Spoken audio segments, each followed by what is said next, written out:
Hello students, welcome to Sawal classes. मेरा नाम है दीपक सर, सावल क्लासेस अबोहर से। और आज हम लोग शुरू करने जा रहे हैं हमारी एक नई सीरीज जर्नल साइंस सामान्य विज्ञान की। तो जैसा कि आप लोग जानते हो, जर्नल साइंस या सामान्य ज्ञान आज भारत के लगभग सभी कॉम्पिटिटिव एग्जाम्स के अंदर इसके क्वेश्चंस आते हैं। वो एग्जाम्स चाहे स्टाफ सिलेक्शन कमीशन के हो, इंडियन रेलवे के हो, स्टेट गवर्नमेंट्स के हो या अन्य भी कई तरह के कॉम्पिटिटिव एग्जाम्स में आज साइंस जी के एक इंपॉर्टेंट रोल प्ले कर रही है। आज हमारा सबसे पहला लेक्चर है। हम साइंस में फिजिक्स, केमिस्ट्री, बायोलॉजी और पर्यावरण विज्ञान चारों सब्जेक्टों को देखेंगे। इन चारों में से सबसे पहला सब्जेक्ट हमने जो शुरू किया है वो है भौतिक विज्ञान का। भौतिक विज्ञान को खत्म करने में लगभग 25 लेक्चर लगेंगे। उसके बाद हम लोग जो है रसायन विज्ञान, केमिस्ट्री की तरफ बढ़ेंगे। तो आओ शुरू करते हैं हमारा सबसे पहला सब्जेक्ट, जिसका नाम है फिजिक्स। तो स्टूडेंट, सबसे पहले मैं आपको बताना चाहूंगा, आज है हमारा लेक्चर नंबर 1। आज हम शुरू करने जा रहे हैं फिजिक्स। पर फिजिक्स के पहले चैप्टर को शुरू करने से पहले हम लोग फिजिक्स की इंट्रोडक्शन को देखेंगे, या आप कह सकते हो इसकी परिचय को देखेंगे। सो आज हमारे टॉपिक का नाम है इंट्रोडक्शन टू फिजिक्स, जिसे हम लोग बोलेंगे भौतिक विज्ञान एक परिचय। तो स्टूडेंट्स, सबसे पहले फिजिक्स है क्या, भौतिक विज्ञान है क्या, यह हमारे लिए जानना जरूरी है। फिजिक्स जो है वो स्टडी है, ये एक पढ़ाई है नेचर और नेचुरल फिनोमिना की। फिजिक्स एक पढ़ाई है कुदरत और कुदरत की घटनाओं की। अब जैसे विज्ञान इन सब की मां है, हम लोग जिसे साइंस बोलते हैं। साइंस को काफी हिस्सों में डिवाइड किया गया है, जिसमें पहला है फिजिक्स। फिजिक्स में हम लोग नेचर की स्टडी करते हैं। दूसरा है केमिस्ट्री में हम लोग केमिकल रिएक्शंस, जैसे अगर A+B मिलाओ तो C+D बन जाता है, या स्टेट ऑफ मैटर की जो चीजें ठोस है, लिक्विड है, गैस है, वो है केमिस्ट्री। बायोलॉजी जो है जैव विज्ञान, वो लिविंग ऑर्गेनिज्म की जो साइंस है उस पर डील करता है। और पर्यावरण से संबंधित है पर्यावरण विज्ञान। तो पहले सब्जेक्ट फिजिक्स की हम लोगों ने डेफिनेशन क्या देखी। फिजिक्स, आपको जब कभी भी आए फिजिक्स क्या है तो आप बताओगे ये कुदरत और कुदरती घटनाओं की पढ़ाई है, नेचर और नेचुरल फिनोमिना की। और सभी तरह के विज्ञान में जो सबसे पहला नंबर आता है सभी प्रकार की साइंस में, वो फिजिक्स का आता है। ये सबसे बेसिक फंडामेंटल साइंटिफिक डिसिप्लिन है। ये भी सुनने को आता है कि दुनिया के काफी जो वेस्टर्न कंट्रीज है वहां हर स्टूडेंट्स को फिजिक्स पढ़ना जरूरी है, क्योंकि ये हमारी डे टू डे लाइफ में ये सब चीजें यूज होती हैं, या हम लोग इन चीजों से एनकाउंटर होते हैं। सो फिजिक्स का जो सब्जेक्ट है, आने वाले 25 दिनों के सभी लेक्चर्स में जो हम लोग फिजिक्स देखेंगे, फिजिक्स बेसिकली 5 हिस्सों में डिवाइड की जाती है, जैसा कि आप लोगों के सामने है। फिजिक्स का सबसे पहला पार्ट कहलाता है मैकेनिक्स। मैकेनिक्स में हम लोग 4 चैप्टर्स पढ़ेंगे, जिसमें सबसे पहला होगा मोशन, दूसरा फोर्स, तीसरा वर्क पावर एनर्जी, चौथा ग्रेविटेशन। ये 4 चैप्टर आपके पार्ट ए में है। यहां आप दुनिया की उन सभी चीजों की स्टडी करोगे जो या तो मोशन में हो और या किस में हो, रेस्ट में। तो गति और आराम की सारी दुनिया हम लोग सारी मैकेनिक्स में स्टडी करेंगे। तो ये भी तो कुदरती है ना, ब्रह्मांड हजारों सालों से जो है, करोड़ों सालों से, अरबों सालों से इस सृष्टि में चीजें या तो मोशन में है या वो रुकी हुई है। तो ये एक तरीके से कुदरत का ही पार्ट है। उसके बाद हमारे पास सेकंड पार्ट आता है फिजिक्स का, इलेक्ट्रोमैग्नेटिज्म। इसमें आप बिजली और चुंबक का संसार देखोगे।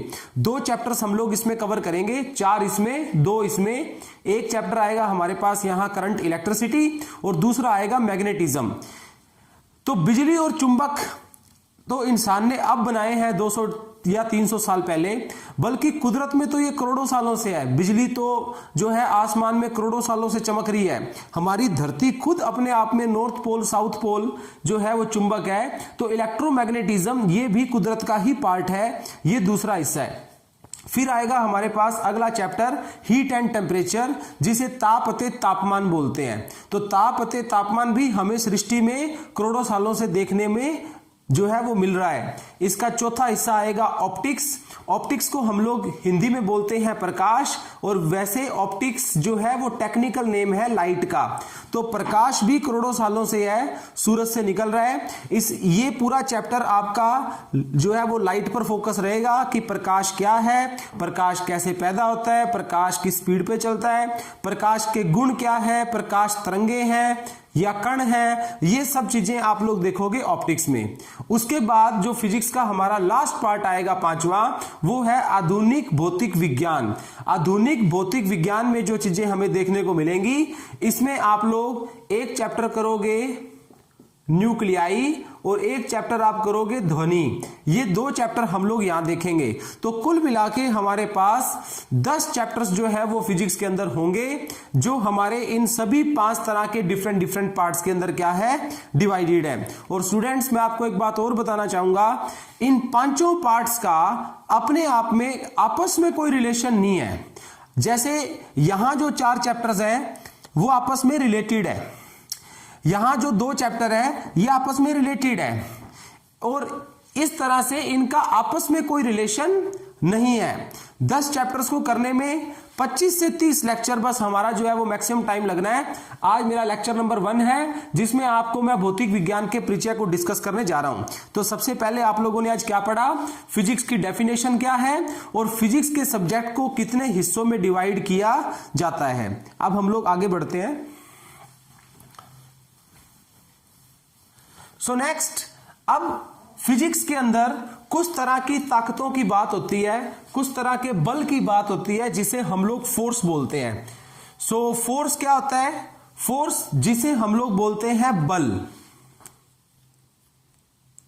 तो बल, फिजिक्स में जो बल है वो 4 तरह के हैं। फोर्स हम लोग जो है, फोर्स हम लोग किसको बोलते हैं, बल को। ठीक है, फोर्स क्या होता है, बल होता है। अब बल क्या है, बल एक ऐसी चीज है जो किसी रुकी हुई वस्तु को चला सकता है, चलती वस्तु को रोक सकता है, या किसी की दिशा भी बदल सकता है, तो हम लोग उसे बल बोलते हैं। फिजिक्स में 4 तरह की बेसिक फोर्सेस की बात की गई है। अगर आप 6वीं 7वीं 8वीं 9वीं 10वीं 11वीं 12वीं की किताबें देखो तो फिजिक्स में सिर्फ 4 तरह की ही बेसिक फोर्सेस की बात की जाती है। वो 4 तरह के बल कौन से हैं? सबसे पहला है ग्रेविटेशन, जिसे हम लोग गुरुत्वाकर्षण बल बोलते हैं। डियर स्टूडेंट्स, मैं आगे बढ़ने से पहले आपको यह बताऊंगा, पूरी की पूरी science, physics, chemistry, bio, EVS मैं आपको इंग्लिश मीडियम और हिंदी मीडियम दोनों में टीच करूंगा, ताकि बोथ मीडियम के स्टूडेंट्स को हमारे साथ साइंस करने में कोई प्रॉब्लम ना आए। तो बल 4 प्रकार के हैं। सबसे पहला बल है गुरुत्वाकर्षण बल, सबसे पहला है ग्रेविटेशन फोर्स। दूसरे नंबर के ऊपर जो मेरे पास आता है वो है इलेक्ट्रोमैग्नेटिक फोर्स। दूसरा जो बल है उसे हम लोग बोलते हैं इलेक्ट्रोमैग्नेटिक फोर्स। तीसरे नंबर पे है स्ट्रॉन्ग न्यूक्लियर फोर्स। तीसरे तरह का जो बल है उसे हम लोग स्ट्रॉन्ग न्यूक्लियर फोर्स, जो कि एक परमाणु की जो नाभि होती है, एटम के सेंटर में जो बल होता है, उसे स्ट्रॉन्ग न्यूक्लियर फोर्स कहा जाता है। और चौथे नंबर पे है वीक फोर्स। तो आप बेसिक 4 तरह की फोर्सेस के ही नाम पढ़ते हो। पहले आपको फिजिक्स की डेफिनेशन क्लियर हुई, फिर फिजिक्स कितने हिस्सों में बंटती है वो आपने पढ़ा, और अब आप लोग पढ़ने जा रहे हो कि फिजिक्स में 4 तरह की बेसिक फोर्सेस हैं, जिसमें पहला है गुरुत्वाकर्षण बल। गुरुत्वाकर्षण बल के पैदा होने का कारण है मास, जिसे हम लोग बोलते हैं पुंज पंजाबी में, और मास मतलब कि कोई चीज जो है वो कितने किलोग्राम की है। अभी जैसे मान लो कोई एक चीज 75 किलोग्राम की है तो वो उसका मास है। तो मास की वजह से जो है ये गुरुत्वाकर्षण बल आता है। और चार्ज की वजह से, चार्ज होता है ना, charge, positive charge, negative charge, charge की वजह से आती है इलेक्ट्रोमैग्नेटिक फोर्स। और स्ट्रॉन्ग न्यूक्लियर फोर्स क्या है? आपने जिंदगी में कभी ना कभी सुना होगा एटम। एटम के सेंटर में होता है न्यूक्लियस, जिसे नाभि बोलते हैं। इसमें प्रोटॉन होते हैं और इसमें न्यूट्रॉन होते हैं। सभी प्रोटॉन में पॉजिटिव चार्ज है, फिर भी ये एक दूसरे को रिपेल करने की बजाय अट्रैक्टिव फोर्स में है, वो स्ट्रॉन्ग न्यूक्लियर फोर्स। और जब रेडियो एक्टिविटी में जब negative charge particle beta particle में निकलते हैं तो उसमें इलेक्ट्रॉन और जो न्यूट्रिनो पार्टिकल्स जो आपस में जुड़े होते हैं वो वीक फोर्स कहलाती है।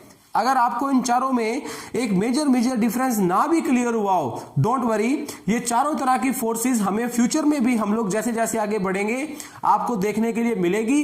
फिलहाल आप लोग इतना ध्यान रखना कि फिजिक्स में 4 तरह की बेसिक फोर्सेस की बात की जाती है, ठीक। अब नेक्स्ट पॉइंट, आप लोग जब 9th या 10th क्लास में थे तो आपने कुछ कंजर्वेशन के लॉ भी पढ़े होंगे। कंजर्वेशन क्या होता है? सुरक्षण।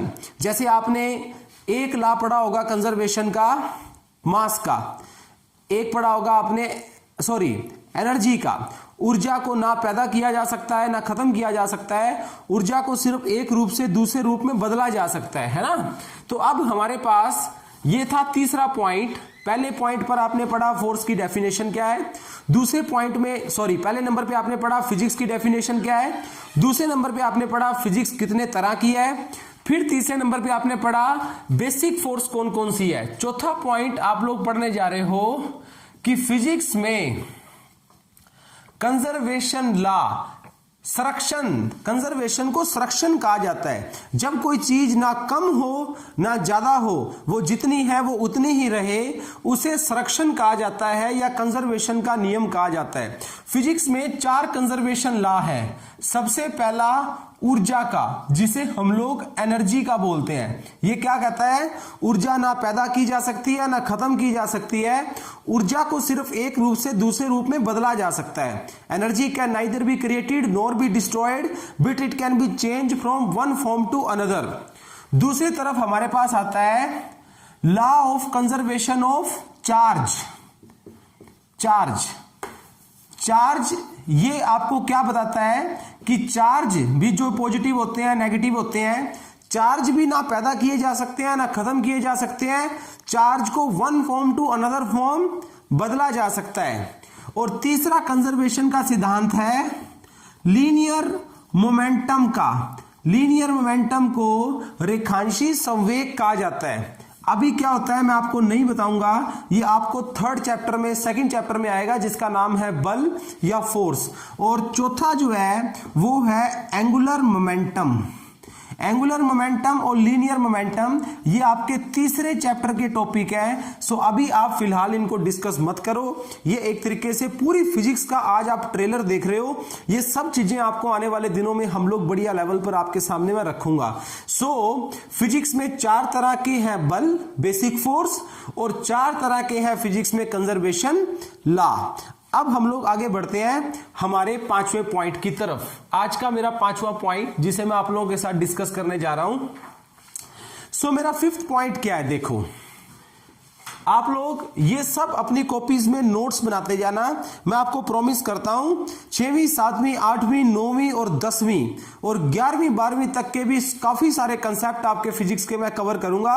एक भी क्वेश्चन मुझे नहीं लगता कि इससे बाहर आना चाहिए, तो आप प्रॉपर नोट्स जरूर बनाना। यूट्यूब पे ये वीडियोस आप लोगों के लिए हमेशा के लिए है।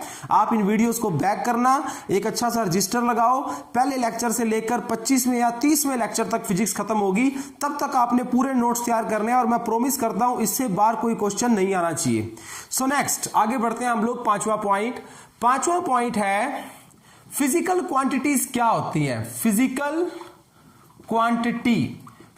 क्वांटिटी को हिंदी और पंजाबी में भौतिक राशियां बोला जाता है। भौतिक राशियां, थोड़े हिंदी पंजाबी के मेरे स्पेलिंग थोड़े गलत हो सकते हैं प्लीज, तो हिंदी की कुछ मात्रा वगैरह को आप लोग ठीक कर लेना। भौतिक राशियां या फिजिकल क्वांटिटी क्या होती है, ये हमारे लिए अगली डेफिनेशन है।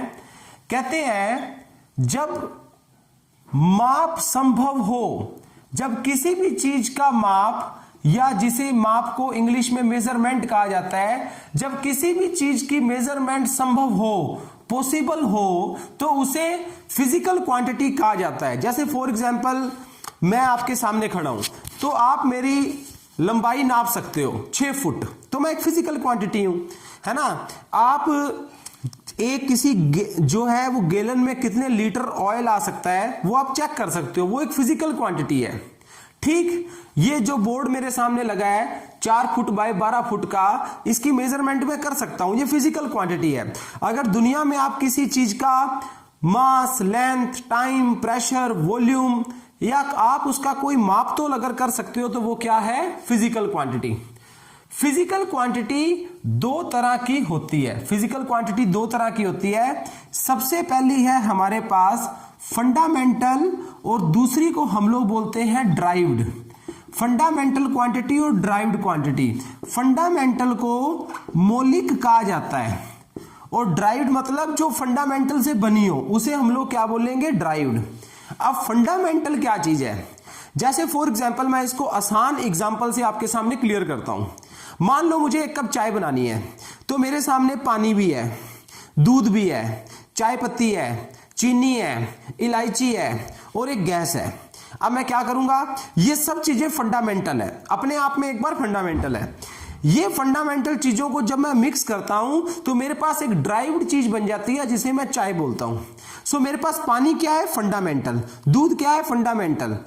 और अपने ये क्या बोलते हैं, इलायची, चाय पत्ती, चीनी, सब क्या है? फंडामेंटल। फंडामेंटल चीजों को जब जोड़ते हैं तो क्या बनता है हमारे पास? ड्राइव्ड बनता है। जैसे मैं आपको बताना चाहता हूं, जैसे मान लो मास, मास जिसे पुंज कहा जाता है, जिसे किलोग्राम में नापा जाता है, वो एक मौलिक है। लंबाई, लंबाई तो लंबाई होती है, वो और किसी चीज से नहीं बनती, इसको मीटर में नापा जाता है। टाइम, टाइम टाइम है, इसको सेकंड में नापा जाता है। सो ये सब चीजें क्या है? फंडामेंटल। और जब इनसे किसी चीज को बनाएंगे वो बन जाएगी ड्राइव्ड। जैसे मान लो मैं कहता हूं कि गाड़ी की स्पीड क्या है, तो स्पीड क्या होता है कि कोई कार कितनी दूरी कितने समय में तय करती है, वही तो स्पीड है। मतलब आपने लेंथ बटा टाइम करोगे ना तब स्पीड आएगी। तो दूरी अपने आप में मौलिक थी, फंडामेंटल थी। टाइम अपने आप में फंडामेंटल था। जब दो फंडामेंटल को जोड़ा तब स्पीड क्या है? ड्राइव्ड है। तो हमारे पास पूरी की पूरी फिजिक्स में अगर आप लोग देखो तो कुछ चीजें फंडामेंटल है, कुछ चीजें ड्राइव्ड है। अल्टीमेटली इन कंक्लूजन में आपको कह सकता हूं कि फंडामेंटल चीजों को आगे तोड़ा नहीं जा सकता, पर ड्राइव्ड को आगे तोड़ा जा सकता है। फंडामेंटल से बनती है हमारे पास कौन सी चीजें? जिन्हें हम लोग बोलते हैं ड्राइव्ड। तो ये एक बड़ा फर्क है जिसे मैंने आप लोगों के सामने रखा कि फंडामेंटल और ड्राइव्ड में क्या फर्क है। तो होप सो आप सभी लेक्चर को एंजॉय कर रहे हो। अभी मेरे साथ आप लोग कनेक्टेड रहना। पहले 2 लेक्चर जो है ना अपने, वो सिर्फ बेसिक्स ऑफ फिजिक्स पे लगेंगे। उसके बाद हम लोग पहले चैप्टर से शुरुआत करेंगे। अभी तक मैं आपकी जानकारी के लिए बता देता हूं, हमारा पहला चैप्टर अभी शुरू नहीं हुआ। फिजिक्स को शुरू करने के लिए भी हमें पहले 2 लेक्चर लगाने होते हैं ताकि हम लोग सब बेसिक्स को पहले एटलीस्ट देख सकें। आगे बढ़ते हैं हम लोग हमारे 6वें पॉइंट की तरफ। सो मेरा 6वां पॉइंट, 6th पॉइंट की तरफ आगे बढ़ते हैं हम लोग। तो 6th पॉइंट है माप क्या होता है? माप, जिसे हम लोग बोलते हैं मेजरमेंट। आज का मेरा 6वां पॉइंट है मेजरमेंट। मेजरमेंट हम लोग किसे बोलते हैं? मेजरमेंट की हिंदी है माप। तो मेजरमेंट क्या है? मेजरमेंट बेसिकली एक कंपैरिजन प्रोसेस है। क्या है? Comparison process. कंपैरिजन प्रोसेस का मतलब होता है तुलना करने वाली एक क्रिया है। तो मेजरमेंट एक तरीके से तुलना करने वाली क्रिया को हम लोग क्या बोलते हैं? मेजरमेंट। जैसे फॉर एग्जांपल अगर मुझे ये चेक करना हो कि इस बोर्ड की ऊंचाई कितनी है, ये वाली ऊंचाई, तो मुझे इसकी क्या करनी है? मेजरमेंट।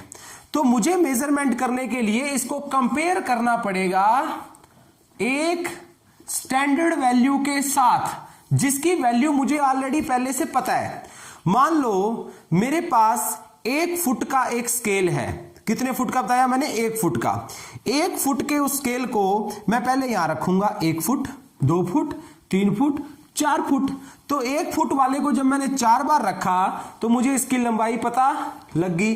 तो ये मैंने क्या किया, एक ऐसी चीज जिसकी वैल्यू मुझे पता है उसको मैं कंपेयर कर रहा हूं उस दूसरी चीज के साथ जिसकी वैल्यू मुझे नहीं पता। इसी प्रोसेस को क्या कहा जाता है, measurement. So measurement is a process in which a standard value is compared with unaccounted value, हमें जिसकी वैल्यू नहीं पता। इसी को हम लोग क्या बोलते हैं, मेजरमेंट बोलते हैं, माप बोलते हैं। और जब मैं मेजरमेंट करता हूं तो मेरे पास क्या फार्मूला बनता है, Q is equal to N1U1 is equal to N2U2। अब Q क्या है, Q का मतलब है क्वांटिटी, N क्या है, पहला नंबर, N2 क्या है, दूसरा नंबर, U1 क्या है, पहला यूनिट, और U2 क्या है, दूसरा यूनिट। यूनिट मतलब इकाई। अभी आपको मैं इसके अंदर बताता हूं कि इसका मीनिंग क्या हुआ। जैसे मान लो मुझे चीनी तोलनी है, अगर चीनी 5 किलो है, इसका मतलब चीनी 5000 ग्राम भी तो हुई ना। तो चीनी क्या है, क्वांटिटी, 5 क्या है, पहला नंबर, 5000 क्या है, दूसरा नंबर, किलोग्राम क्या है, पहला यूनिट, और ग्राम क्या है, दूसरा यूनिट। तो 5 किलो 5000 ग्राम के बराबर भी होता है, और ये है क्या, अल्टीमेटली शुगर। तो ये फॉर्मूला आप इसमें लगा सकते हो कि क्वांटिटी जो है वो N1U1 is equal to N2U के बराबर होती है। तो आपको ये पता लगा कंपैरिजन प्रोसेस ही क्या कहलाती है, मेजरमेंट। अब आपके सामने यहां एक नई चीज आई, यूनिट। अब ये यूनिट क्या चीज है, इसे हम लोग डिस्कस करेंगे। ये है मेरा आज का पॉइंट नंबर 7वां। सो पॉइंट नंबर 7वें में अब हम लोग स्टडी करेंगे इकाई क्या होती है। इकाई जिसे इंग्लिश में क्या कहा गया है, यूनिट कहा गया है।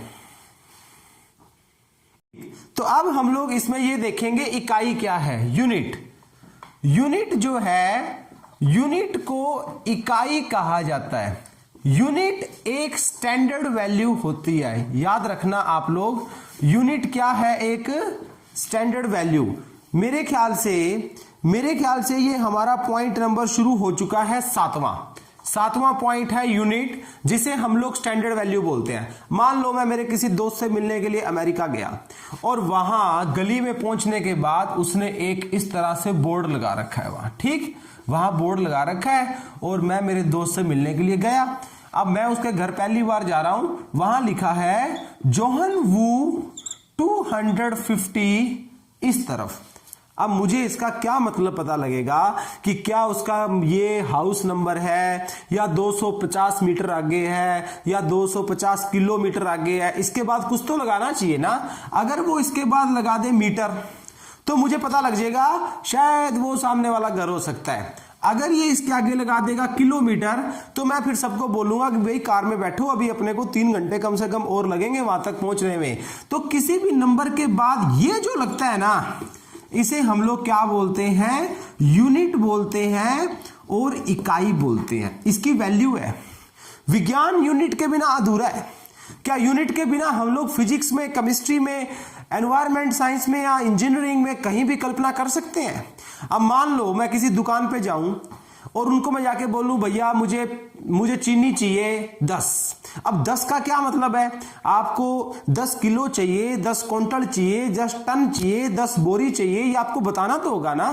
तो वो जो 10 के बाद आप जो लगाओगे वो क्या कहलाता है, यूनिट कहलाता है। तो अब यूनिट जो है हमारे पास वो काफी तरह के होते हैं, जिसे हम लोग सिस्टम ऑफ यूनिट के नाम से जानते हैं।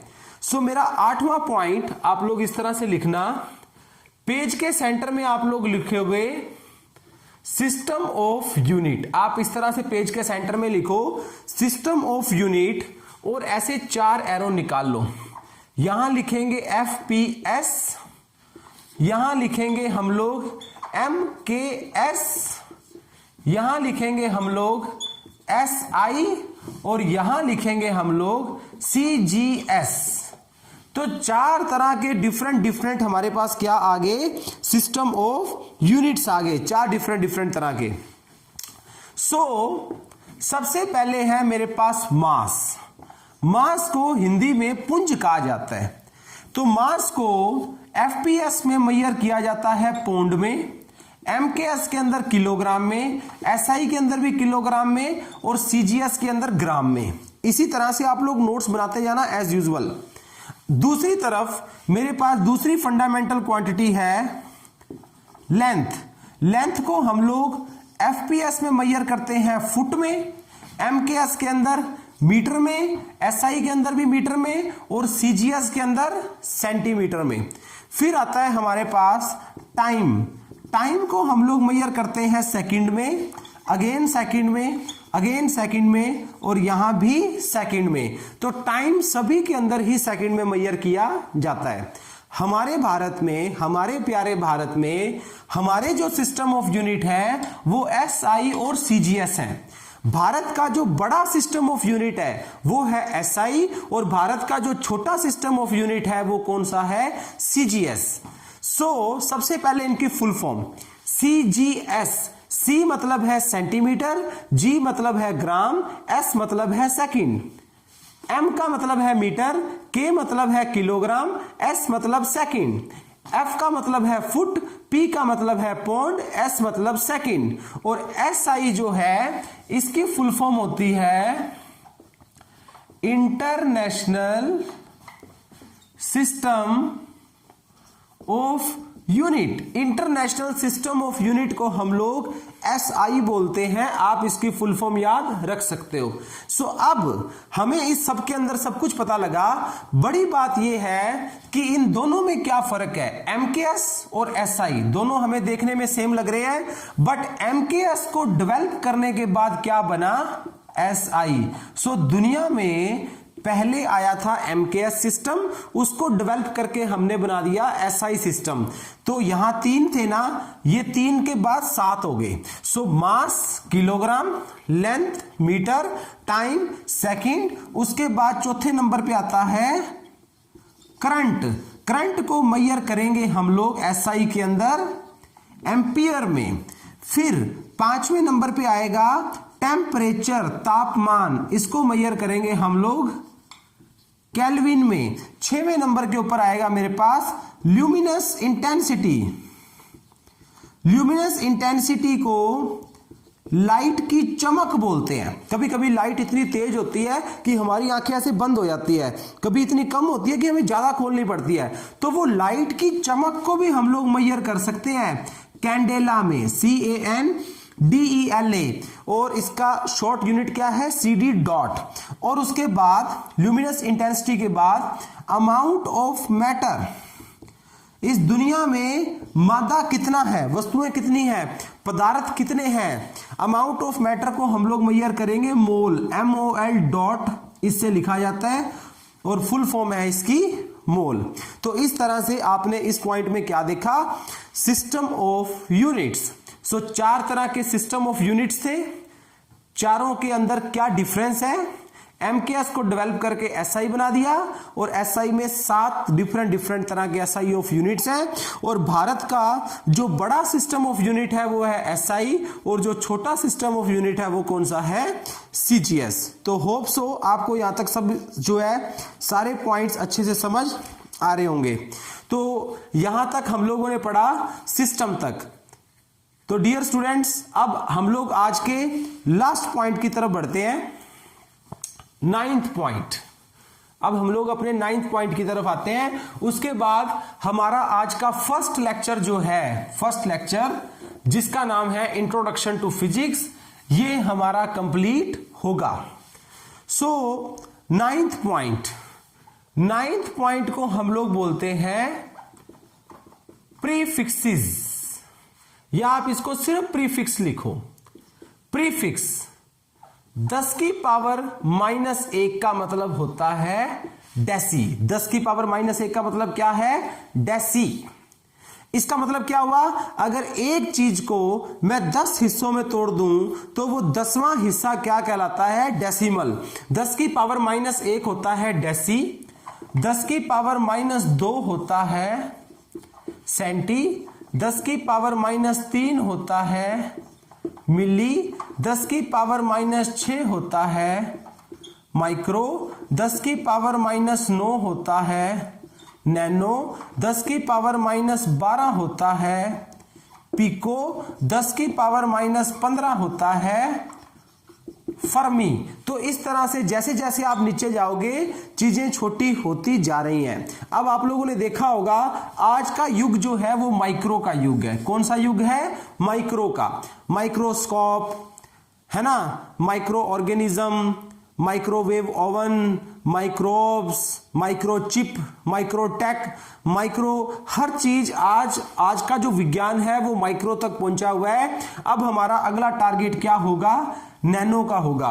तो इस तरह से जैसे जैसे हम लोग नीचे जाएंगे वैल्यू कम होती है और वैल्यू बड़ी भी होती है। 10 की पावर 1 को हम लोग बोलते हैं डेका, 10 की पावर 2 होता है हेक्टो, 10 की पावर 3 होता है किलो, 10 की पावर 6 होता है मेगा, 10 की पावर 9 होता है गीगा, 10 की पावर 12 होता है टेरा, 10 की पावर 15 होता है फेम्टो और 10 की पावर 18 होता है एक्सा। तो इस तरह से जैसे जैसे आप नीचे जाओगे वैल्यू बड़ी होती जा रही है और इस तरफ आप जैसे जैसे जाओगे नीचे तो वैल्यू क्या होती जा रही है? छोटी होती जा रही है। सो ये हमारा 9th पॉइंट था जिसे हम लोग बोलते हैं प्रीफिक्सेस। तो आई होप सो आज का लेक्चर आप सब लोगों को बहुत बढ़िया लगा होगा। स्टूडेंट्स, अगर आपको ये वीडियो अच्छी लगी आप लोग अभी की अभी इस वीडियो को लाइक करेंगे। अगर आपके फर्स्ट लेक्चर के रिगार्डिंग कोई डाउट है तो आप लोग मुझे कमेंट करेंगे। सावल क्लासेस के ऑफिशियल इसी चैनल को आप सब्सक्राइब करो, इसको अपने मैक्सिमम दोस्तों के साथ व्हाट्सएप फेसबुक के ऊपर शेयर करो ताकि और भी वो स्टूडेंट्स जिन्हें सामान्य ज्ञान या जर्नल साइंस में कोई प्रॉब्लम आती है वो अपनी इस लेक्चर सीरीज का फायदा उठा सके। 100% जर्नल साइंस का सिलेबस सबसे बेस्ट मैनर में मैं यहां कवर अप करने जा रहा हूं। सावल क्लासेस पिछले 9 सालों से अबोहर फाजिल्का डिस्ट्रिक्ट पंजाब में बैंकिंग, एसएससी, रेलवे और स्टेट गवर्नमेंट की प्रिपरेशन कराने में एक लीडिंग इंस्टीट्यूट है। क्लासरूम कोचिंग के साथ साथ सावल क्लासेस अब ऑनलाइन कोर्सेज को भी शुरू करने वेरी सून जा रहा है। इनफैक्ट हमारे जो टीचिंग के जो ऑनलाइन कोर्सेज है वो ऑलरेडी रनिंग में है और अब जो बैंक एसएससी के भी जो ऑनलाइन कोर्सेज है वो वेरी सून हम लोग शुरू करने जा रहे हैं। ज्यादा जानकारी के लिए आप लोग स्क्रीन पे दिए गए कॉन्टैक्ट नंबर पे मुझसे कॉन्टैक्ट कर सकते हो। तो अब आप लोग मेरी नेक्स्ट वीडियो के लिए जो है वो क्लिक कर सकते हो। नेक्स्ट वीडियो भी मेरी इंट्रोडक्शन ऑफ फिजिक्स के ऊपर ही होगी। उसके बाद हम लोग फिजिक्स के जो है वो 10 चैप्टर को स्टडी करेंगे। Thank you very much student, wish you good luck. Thank you.